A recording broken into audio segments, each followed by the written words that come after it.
So this is a Mercedes-Benz SUV. I want to show you how to adjust the steering wheel. So this the smallest lever in between your blinkers, windshield wiper, and then your cruise control is down here. This lever back here will control the back, the forward, the up, and the down.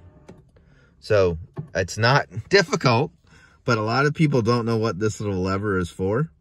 And you can see right here that that's a pretty bad picture, and I know the angle's not great of a steering wheel. So again, it's very intuitive. Back, towards you, up and down.